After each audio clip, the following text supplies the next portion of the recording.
loin sur la question de la liberté d'expression. Moi, je crois fondamentalement que l'ANDH a raison de mettre au devant la question de la liberté d'expression. Parce qu'on ne peut pas penser une société démocratique sans la liberté d'expression. Quand on dit la liberté d'expression, on ne peut pas parler de ce qu'on appelle les lignes rouges. Il n'y a pas dans la liberté d'expression des lignes rouges. Les seules lignes qui existent, c'est ce qui a été dit sur l'akhlaqiyat. Est-ce que nous avons des journalistes qui respectent ou pas? S'il n'y a pas de respect, s'il y a des problèmes d'ordre juridique, les gens peuvent aller devant le tribunal. Mais il ne peut pas y avoir des lignes rouges dans le domaine de la liberté d'expression. Je voudrais, moi, souligner la question des caricatures. On en avait parlé, mais ça est passé tout à l'heure. C'est très important parce que, d'abord, le Maroc est un pays où on a un taux d'analphabétisme important. Donc, l'expression de la caricature est l'expression du peuple. Tout le monde peut la comprendre. On sait bien que les journaux, le nombre de lecteurs, il est lié au nombre de gens qui peuvent lire, qui peuvent avoir accès à ce qui est écrit. Et la question de la caricature est très importante. Il gêne le système. Et je crois qu'il faut insister là-dessus parce que quand on voit comment le système a pu s'attaquer dernièrement aux caricaturistes Khalid, dont vous avez montré les caricatures ici, Khalid Ghedar, est quelque chose d'ignoble. D'abord, nous on le connaît bien au niveau de Lille, c'est quelqu'un avec qui on a travaillé, qui est fondamentalement un véritable caricaturiste où les lignes rouges n'existent pas, ne doivent pas exister. Parce que s'ils existent, il n'y a plus de caricature.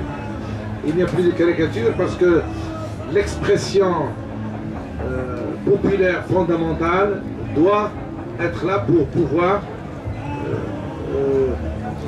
faire de telle sorte que le Marocain, tout Marocain peut comprendre l'information.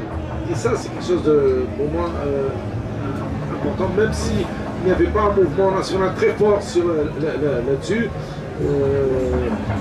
À part les réactions de l'ANDH au Maroc, je n'ai pas vu. Sinon, nous avons eu des écrits sur le fait que est-ce qu'on a besoin de la caricature en arabe. Alash la caricature, c'est pas la peine. Il ne faut pas réveiller le démon.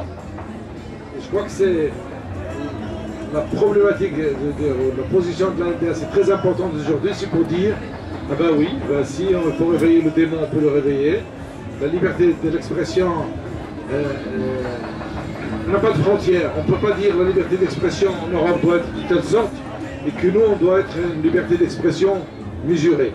Et je crois que la force de l'ANDH est là-dessus, parce que nous avons un discours officiel au Maroc, global, un peu ambiant, qui veut faire une liberté d'expression mesurée, où on peut dire ce que le système veut qu'il souhaite qu'on fasse. Et ça, c'est important. Je crois que c'est là-dessus, vous avez raison de mener des combats. En tout cas, on peut dire qu'au niveau de l'étranger, on est très sensible là-dessus, parce qu'on ne peut pas limiter, il n'y a pas de sacré. Il n'y a pas de sacré, ni sur la religion, ni sur le roi, ni sur le Sahara, ni sur n'importe quel thème. Et je crois que la liberté d'expression doit être fondamentale pour que les gens puissent s'exprimer. Et le rôle de l'ANDH là-dessus, il est pertinent. Il fait la différence d'ailleurs avec les autres associations dites de droits de l'homme qui font sur la question de la liberté d'expression. On peut avoir des étages, on peut avoir une exceptionnalité marocaine où on doit respecter le roi, on doit pas parler beaucoup de la religion, on ne doit pas parler de la question de Sahara, on doit avoir. Et je crois que c'est fondamental. Et personnellement, si j'ai adhéré, j'adhère et je soutiens l'ANDH, c'est parce qu'il y a cette chose-là. La question de la liberté d'expression ne peut pas avoir des lignes rouges, c'est très important.